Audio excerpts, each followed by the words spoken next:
Hello Fly Tyers, welcome to another episode of Aaron at the Fly Desk on the Angler Made YouTube channel. Today we're going to tie another rendition of a crystal leech, and I'm going to put a little bit more sparkle and a little bit more texture to this leech.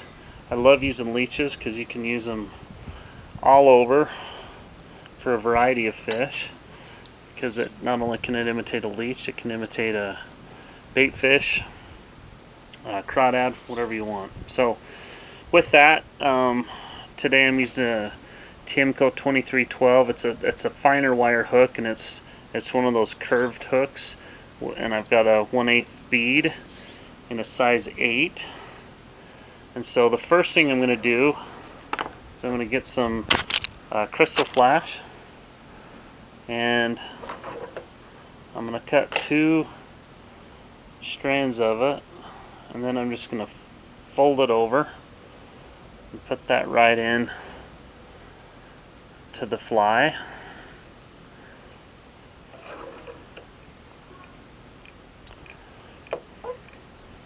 And then what we're going to do is we're going to get some olive marabou, and it's actually sculpin olive, and I'm going to pull this real fluffy stuff first, because I want there to be a lot of movement in this tail. I'm going to pinch some of that on, and I typically like to get it up as close as I can to the head to maintain a good taper.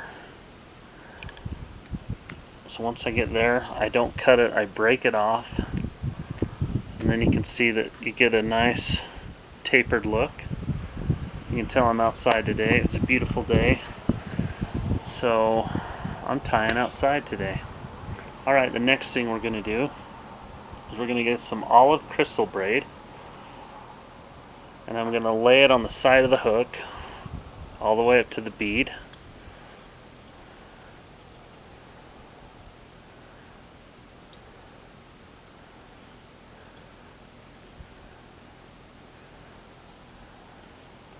And what I'm going to do is just start wrapping it pretty tight, one end over the other. But I'm only going to go just a little over half up the shank of my hook.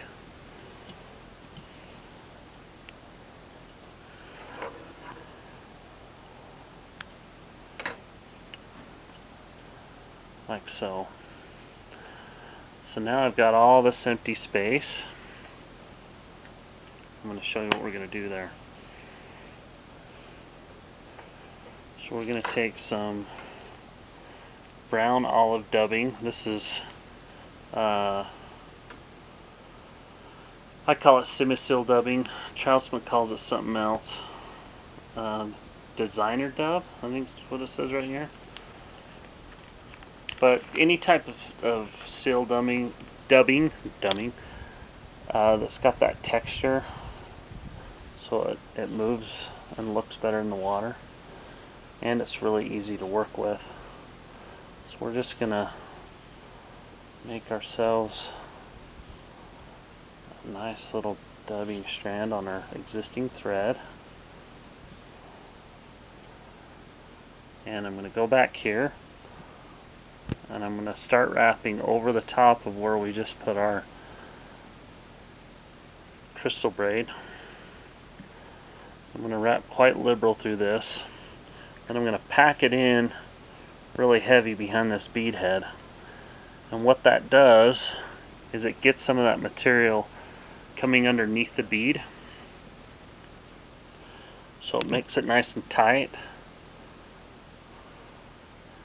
Don't want it that tight or you break your thread, so we'll just tie it back on. Happens to all fly tyers, doesn't it? Good save. Okay, and then what I like to do is put myself a nice little red collar on this. That's why I have red thread. And then don't stop the video yet. There's one more little technique we're going to show you on this fly. Alright, so you can see I have a red collar, I have the crystal braid, and then I have this brown dubbing. Next thing I'm going to do is I'm going to get just a wire brush that you get at the local hardware store. I'm going to comb this dubbing out quite liberally.